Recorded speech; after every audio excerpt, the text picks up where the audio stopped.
Another history is slowly unfolds as we come to an end of the school year 2020-2021.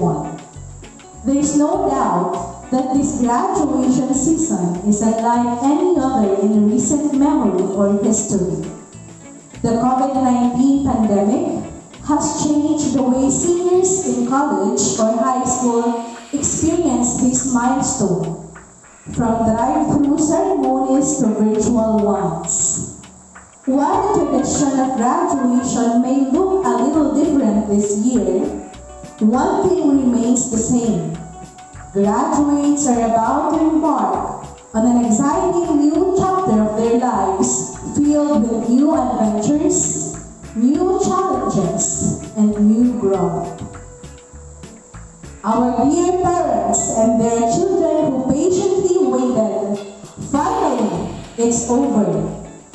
Guruyan National High School proudly presents its first virtual graduation ceremonies for this school year 2020-2021 with the theme, Strengthening Quality Education amid COVID-19 pandemic. This most awaited event has never been made possible without the support of the equally and highly esteemed individuals from the school's division of Sorsogon by the dynamic and very diligent schools division superintendent Sir Jose L. Doncillo, our dedicated and very young at heart school principal, Ma'am Evangeline B. Mechoro, barangay officials headed by Barangay Captain Noel Chamson, PTA officials, colleagues, members of the graduating class, proud parents, friends, ladies and gentlemen, a pleasant and joyous viewing to all. To begin with, let us all rise for the singing of the Philippine National Anthem, to be followed by an opening prayer to be led by Mayra E. Entereso, to be immediately followed by singing of the Bicol Regional March and Sorsogon March.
Iyuko po natin ang ating mga ulo at damhin ang presensya ng Panginoon.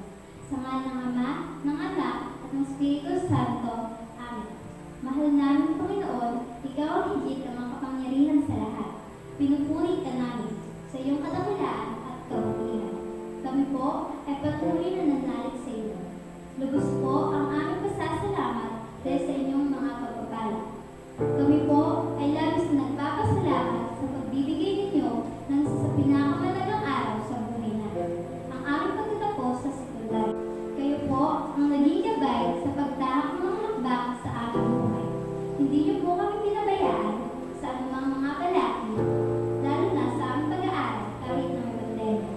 Kami ngayon ay narito upang tagapin ang bunga ng aming pagpapagal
Hail dear beloved Nicolanda, home of the Virgin of Peña, Francia, renowned for healing and exceeding from dawn to dusk. We're singing our praise to thee, where the flames, sparkling rivers and seas, hills and mountains, trees adorn.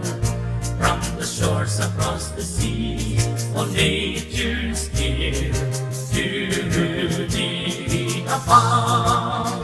Bicolanda, Bicolanda, our native land behold. Alpay, Camarines Norte, Camarines Sur, Catanduanes, Masbate, Sorsogon. Sinis o Iligan, Nagaligaw, Legazpi, Tabaco, Sorsogon, and Masbate, Apollo, noble heroes, land of the free. Oh, Mamayon is watching over thee. Bicolanda, Bicolanda, the home of the Oragons.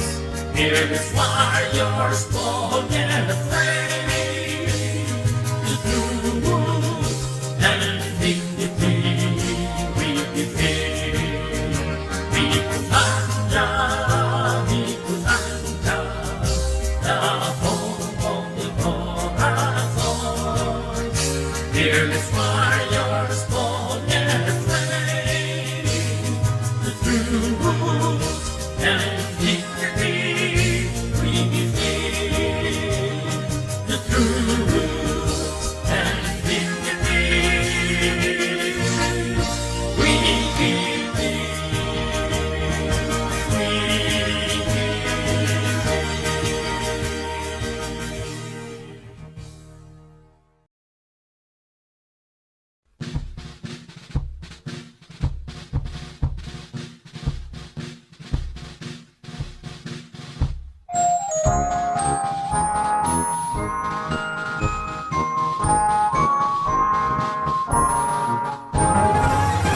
May dagang panungko nito, oraot din pagmahon. Ulawanod ang suldoba, rakasyaga mong tunay. Manupoog sa silangan, nagmawaras din buhay. Susubok sa mundo, ang sibong ibig,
Orrin Hatch once said, "There is good reason they call the ceremonies commencement ceremonies. Graduation is not the end, it's the beginning." Let us all listen to Gilbert R. Guban with honors in his welcome address. Gaano mang mahaba ang ating lakbay sa ating pag-aaral, tiyak na sa pagkamit ng diploma ang ating hinahangat. Kailangan lang natin ng buong pusong pagtsatsaga at pagsusumikap na matamo ito. Sa ating iginagalak na pansangay na tagapamanihala ng mga paaralan, Ginoong Jose N. Doncillo, Seso 5. Sa ating masipag na pansangay na kawaksing tagapamanihala ng mga paaralan, Ginang Bernie C. Discopiladero. Sa ating mahal na punong guro, Binibining Evangeline D. Michoro.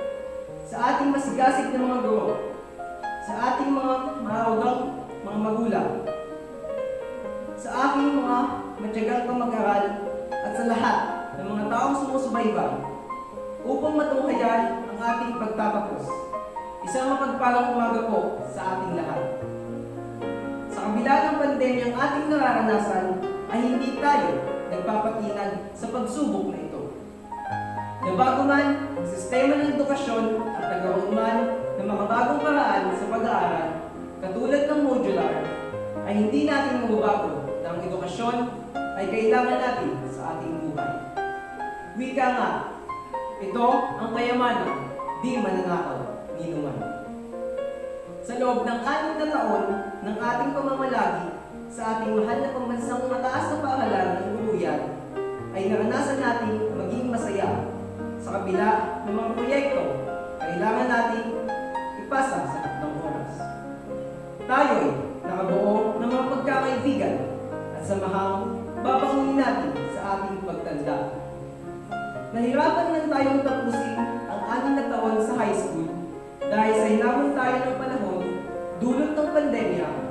Subalit, sa kabila nito ay napagtagumpayan pa rin natin dahil sa suporta at gabay ng ating mga guro, ganun din sa pagmamahal at pagsasakripisyo ng ating mga magulang upang matulungan tayong makamit ang ating mga pangarap sa buhay. Ngayon, heto na tayo, nakatayo sa harap ng entablado, nakasuot ng magarang damit at toga. Handa na tayong tanggapin ang diploma at medalya na bunga ng ating pagpapagal. At ito ang pinakamagandang regalo na may bibigay natin sa ating mga magulang. Na sa kabila ng mga balakid sa buhay ay nariyan lang sila, nakakagapay sa atin. Ito rin ang mudya ng panibagong hamon na ating haharapin sa pagkahak natin sa ating panibagong mundo, ang mundo sa kolehiyo, o kaya sa pagpatuloy ng paghubog ng ating kakayahan sa tulong ng TESDA, trabaho o negosyo. Sana lahat tayo ay maging bukas at handa sa pagtanggap sa hamon ito. Dahil dito pa lang nagsisimula ang tunay na karera ng buhay. Patuloy tayong magsumikap na maabot natin ang ating mga pangarap sa buhay. Tandaan natin na sa ating mga kamay nakasalalay ang pagtanong ito. Kailangan lang natin ang ibayong sipag, tiyaga at determinasyon, at sa pamamagitan ng pananalig natin sa buong may kapal, tiyak ko, magiging matagumpay tayo sa buhay. Sa muli, isang mapagpalang umaga po sa ating lahat at maligayang pagsubaybay sa aming araw ng pagtatapos sa sekundarya. Thank you, Gilbert, with honors of the class 2020-2021.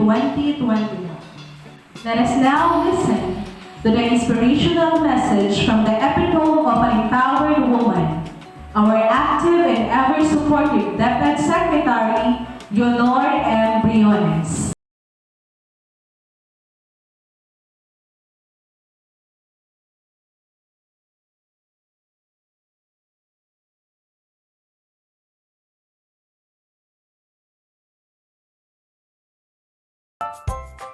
Good day to each and everyone who is attending virtually present at this time of our graduation ceremonies for our beloved and very precious graduates for the school year which ends at this time.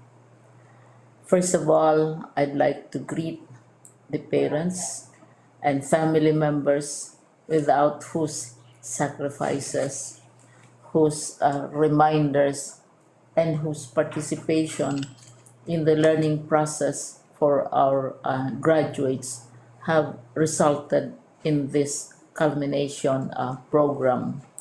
Uh, this year, your role has changed drastically, where we've always believed that the matter of educating our children rests nearly exclusively on our teachers and our staff. This time, you parents, you family members, you who are in the households of our learners have expanded your role and contributed to this wonderful day wherein finally, our learners are graduating in this culmination exercise. So, congratulations, because this year has not been very easy, has not been a picnic for our teachers, for our family members, as well, especially the parents, mothers, fathers, sisters, brothers, and all who have contributed to the achievement of our learners at this time. So, maraming salamat at congratulations, parents and family members. Mas malaki ang role ninyo at this time compared to earlier graduation exercises. Secondly, I would also like to greet our teachers, without whose very careful review and careful supervision of the work of our pupils and our learners, this event would not be taking place at all. And so, thank you, teachers. Your role has also expanded. In addition to seeing to it that the modules are faithfully followed, the assignments are correctly implemented, and the learners are truly learning, and you have had to deal with new ways of assessing the performance also of the learners. So, congratulations, teachers, for enduring, for your patience, for your love for our learners, and your willingness to engage in a way and methods of teaching which are different from those which are used to. Assessment must have been especially difficult for you, especially since you were not able to see most of the time our students in face-to-face meetings, and most of the meetings, of course, were virtual. We'd also like to thank the local government units for their interest, for their cooperation, and for their continuing contributions to the needs of education, even as our children do not go to school. Your donations of material as well as financial resources at this time are most welcome, and your advice has been taken seriously not only by our teachers, by our school officials, but also by our officials in the Department of Education. We continually talk with local government units, especially in times of disaster, in times of great need for classrooms, for space, and for responses to unforeseen emergencies. Thank you, local government units. But of course, most of the congratulatory greetings fall on the deserving graduate. Each and every one of you is truly special. You are different from the other graduates who have passed through the portals of your school. You went to school practically without seeing your teachers, if at all. You went to school with your parents, your mothers, and your fathers hovering over your shoulders and seeing to it that you are able to complete your assignments. You are completing your studies at a time when examinations and assessments are different.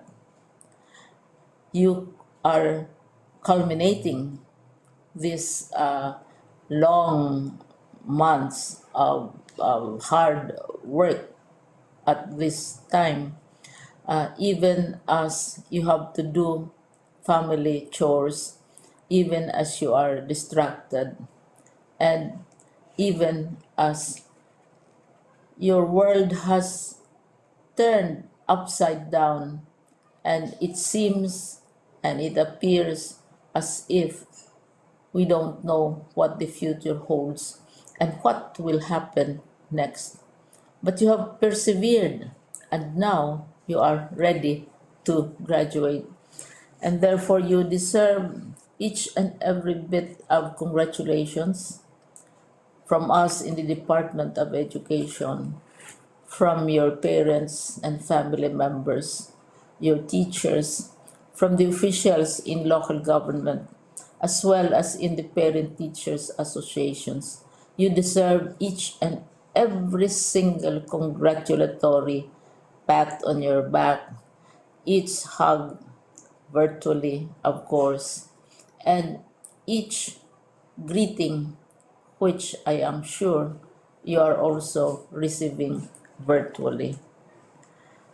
I don't know if you will remember this event many, many years from now. I have tried to recall myself who our graduation speaker was when I finished high school and when I finished my college studies. All I remember is that the graduation speaker was someone important, someone who was invited because that someone is supposed to give a message. What was more important to us graduates at that time was the excitement of the celebrations, the happiness and the joy of our parents, the sadness of parting from our classmates and from our teachers, and the enjoyment of all the graduation events that usually take place come commencement day. When I was a college student, we had a series of events which were designed to embed in our minds, which were designed to help us remember and not forget our days in college. We would spend one whole day going around the campus, visiting the classrooms, saying goodbye to our teachers, and sharing memories. We would have bonfires to say goodbye to each other. We had baccalaureate services where we committed ourselves to God and we prayed for guidance when we go out into the world. So many celebrations, and the speaker, of course, is the least important and easily forgotten component of the graduation exercise. Nonetheless, I will exert all efforts to share with you what I see are things or issues which a graduate should remember and recall. I have said that you are very special. You are very different. You are pioneering. There has been no other class like your class. There has been no other graduate like you as a graduating student, because you are the very first graduate of the blended learning response to education in the Philippines. And so you ask yourself, what awaits you in the world outside? You can either work, because the kind of curriculum you survived and underwent as a student will enable you to go to work if you wish to go to work. Some of you will proceed to further studies, and this would be a wonderful thing, because there are many opportunities for further expanding your knowledge, for further answering and looking for explanations of issues, events that make you curious, especially in science, in technology, and also in the arts. So you can work, you can go to further studies, and perhaps some of you will settle down, hopefully not too soon, so you can pursue what you really want to do. So today, this is why we call this exercise a commencement exercise. It's not the end of our studies. It's not the end of all our efforts with blended learning, with modules, with floods, with earthquakes, and of course with COVID. It's a commencement of doors opening to you. More doors will be opened because you are a graduate. You can work, you can proceed for further studies, you can help your parents, and you can perhaps look for opportunities to do what you have always wanted to do, whether at work, whether at advanced studies, whether at learning more in science and technology, in mathematics, and in the arts. All of these opportunities are available to you. More doors are being opened. I hope you will select the door which arouses your curiosity, the door which will help you know more about this world, and the door which will allow you to contribute to the development of our country and contribute whatever we can to solve our problems and our challenges. Congratulations once more to each and every one of you. Congratulations to you, parents and family members. Congratulations to you, teachers. When I was chair of the board of Silliman University, each time we had graduation ceremonies, during the baccalaureate and during commencement itself, I would cry. I would cry because you are sending out into the world a new batch of graduates, and we want to be sure that what is awaiting them is appropriate. We want to be sure that they are ready for what awaits them when they select which door to open.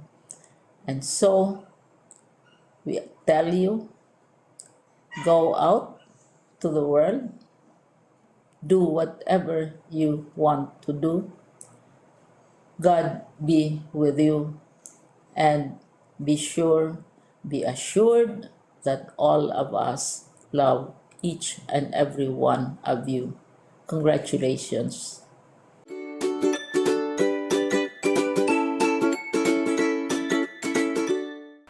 Thank you so much, ma'am, for that very inspiring message. At this point, our very own regional director, Gilbert Sagsad, will also give us his message.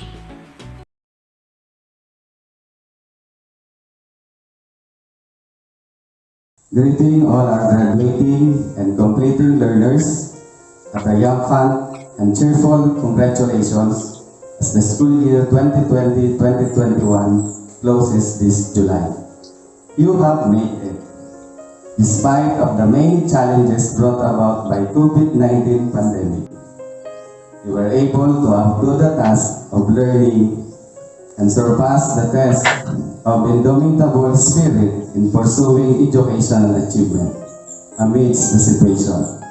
You belong to the one-of-a-kind generation of young learners who will share the story of success as you will go on with life.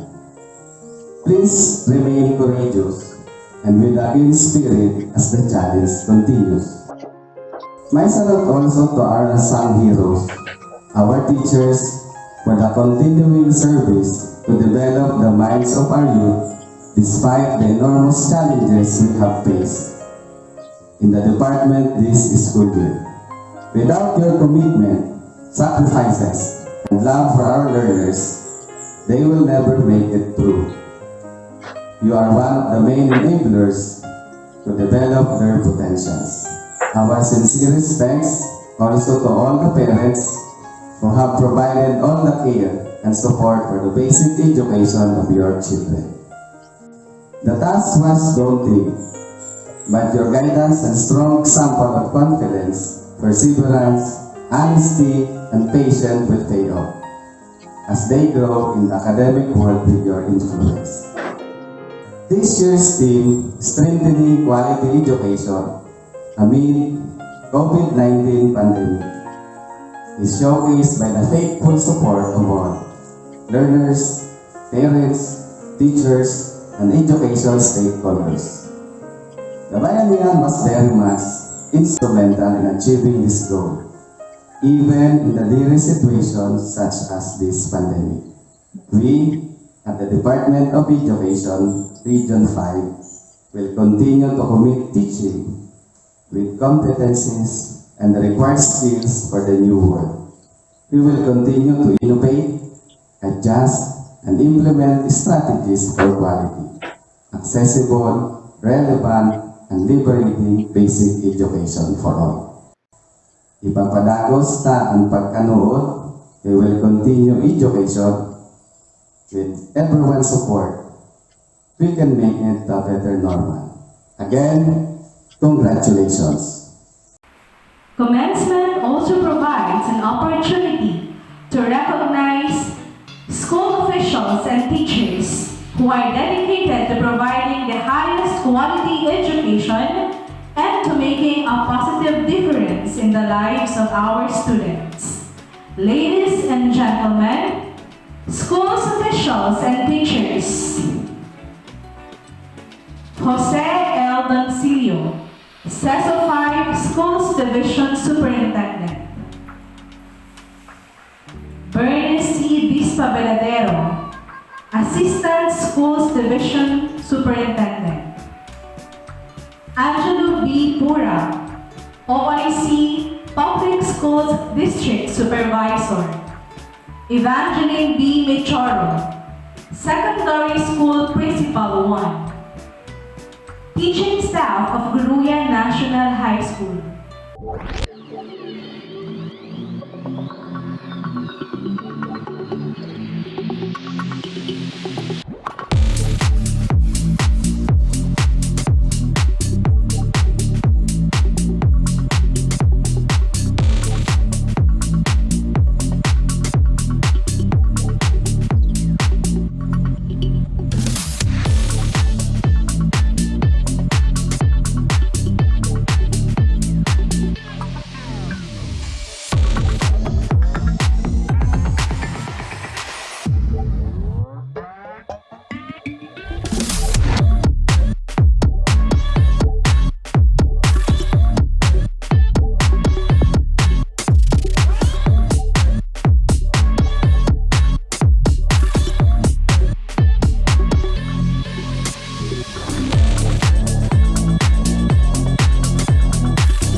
our dearly beloved OIC PSDS, Ma'am Angelo B. Pura.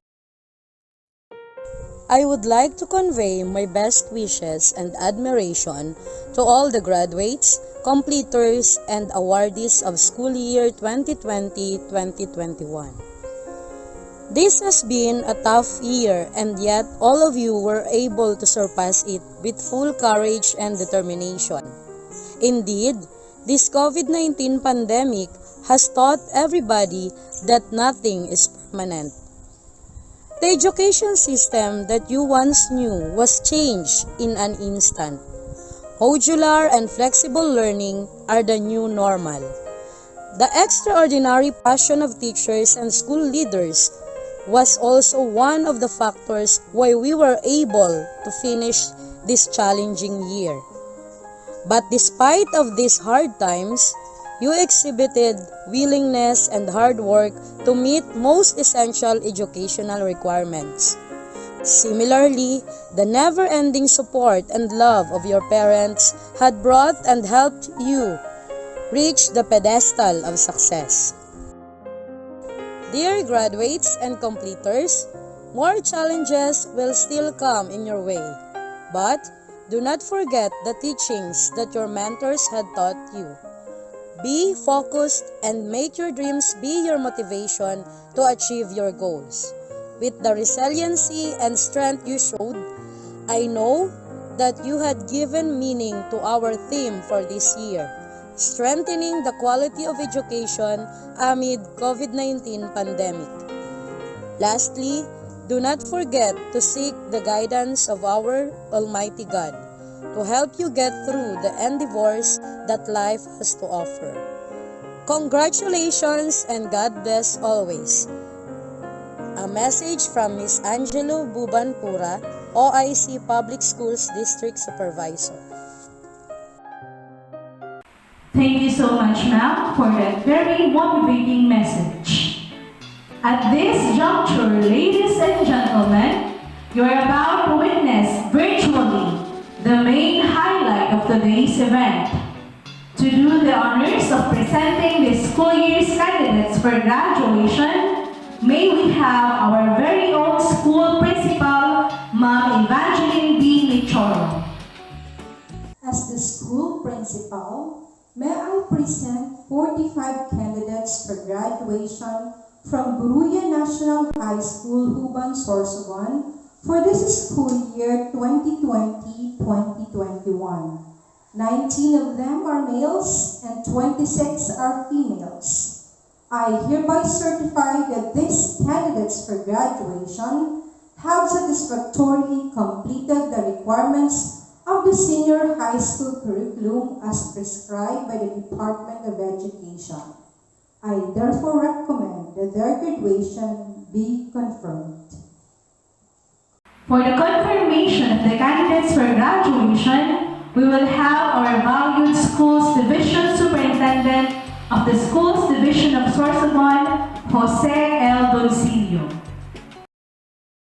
With the authority vested in me as the Schools Division Superintendent of the Schools Division of Sorsogon Province, and upon recommendation of your school head that you have completed all the requirements of the senior high school under the K-12 Basic Education Program, school year 2020 to 2021, I now officially confirm your graduation. As such, you are now eligible to enroll in any tertiary education institution in the country. My congratulations to all of you. Thank you, sir. Congratulations, graduates of school year 2020-2021.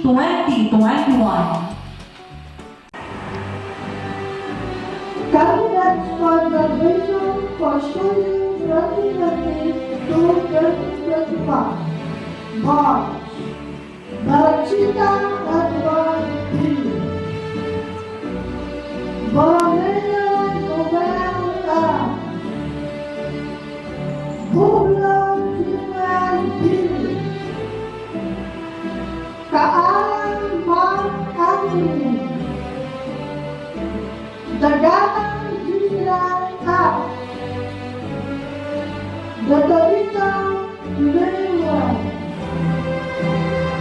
Dia Enrique Junior S, Elana Rangel G, Freya Donel H, Consolita Green D, Bruta Henry D, Bruta Radio D, Juan Raymond P, Guma Gilbert R. Bill Thomas, Hannah Jacob, Carabella Leslie R. Yana Mark G. Nicoletta Allen G. Delata Joshua M.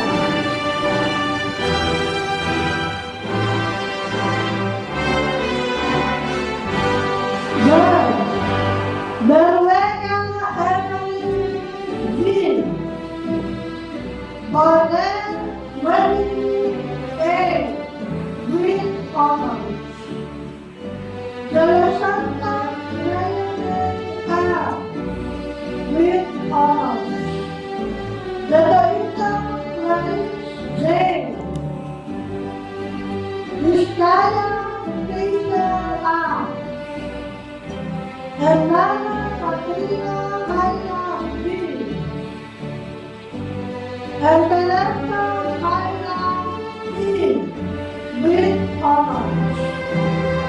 Edwina Shaina G. Green Honors. Fruta Ami. Fruta Anna Green.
Valentina Rowena G. With honors. Delana Marianne E. With honors. Delana Rosemary. Virginia Lila E. With honors. The 12-year journey of these students was not taken through crystal stair. It was taken through bare, rough, and boards torn up ladder. Amidst all this, they were able to make it, like Philip Imigualim when he said, "The hardships that I encountered in the past will help me succeed in the future." Let us listen to Mila E. Bertuccio with honors for her message. To our respected Schools Division Superintendent Jose Aldoncillo, CESO 5, Assistant Schools Division Superintendent Bernie C. Espabiladero, our school principal, Ma'am Evangeline B. Choro, teachers, proud parents and friends, fellow graduates, a blessed morning to each and every one of you. I take great pleasure to be standing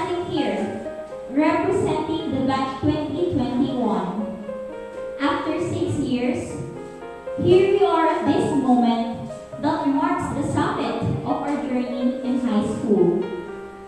On behalf of every graduating student, I would like to express my profound gratitude to all the teachers, headed by Ma'am Evangeline D. Michoro, Principal of Guruyan National High School, for using your precious time and wisdom in meeting the needs of your students. Thank you for doing and giving your extra efforts for us to adapt to this new normal setup in education. This pandemic taught us to appreciate your presence even more. For us to learn and understand the lesson, we need you, teacher. Your untiring support and patience with us is truly admirable. Thank you for all the considerations you have given us to pass every subject. Thank you for getting through this school year without you being infected with coronavirus disease. Our snappest salute to all the teachers. I would like to thank all the parents for your endless hard work, guidance, and the prayers you continually spoken to God. In the midst of pandemic, your faith, diligence, and tolerance to us keep us motivated and ever eager to become successful. Not just to make you proud, but to see you happy and worry-free. We want to take care of you and give what you need as you grow old. Please allow me to take this moment to publicly thank my inspirations, Mama, Papa, and Kuya. You are the reason why I keep moving forward. Despite the struggles, I will not give up, for I know your sacrifices for me. To my Mama, who cheered me up, and who would patiently wait for me at night to finish my modules, thank you very much. Looking back, I remembered all my classmates and friends and all we have done before pandemic. I can't help but laugh at some of my favorite memories and shed a tear realizing I miss you guys. I miss the classroom setup and the classroom experiences, the graded recitation, the role playing, the stress, the relationships, and the baton. It all comes back in my mind, but all of a sudden, everything has changed. Distance learning was introduced. Modules were developed. Our home becomes our classroom. We are not ready for this. I think no one had ever imagined these things would happen. Even so, we have no choice but to adapt the new setup. Sooner, we're starting to cope up, and even if we miss what it's like before pandemic, again, we have no choice but to slowly embrace reality and make the necessary adjustments. As we close this chapter, a new one begins. So, let us hold our pen tight because we are going to write a new chapter in our journey. If there is one important realization this pandemic has taught us, it is to celebrate life. Life is temporary, so do what makes you happy. Your life is your story, so enjoy the walk, treasure every moment, and make it memorable. Don't be afraid to face your fear, because it will sharpen you, it will challenge you, and it will bring out the best in you.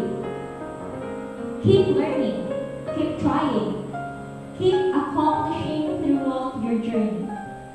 Most especially, trust God in everything.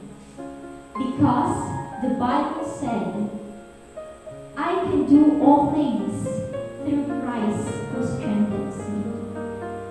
Parents and my fellow graduates, congratulations. I hope we all live in a life to our heart's content, and that all will take the path in life that leads us to our happiness. Because in the end, that's all that matters. Congratulations, graduates of 2021. To God be the glory. Thank you, and God bless us all. Thank you, Mina Bertusho, with honors of the batch 2020-2021.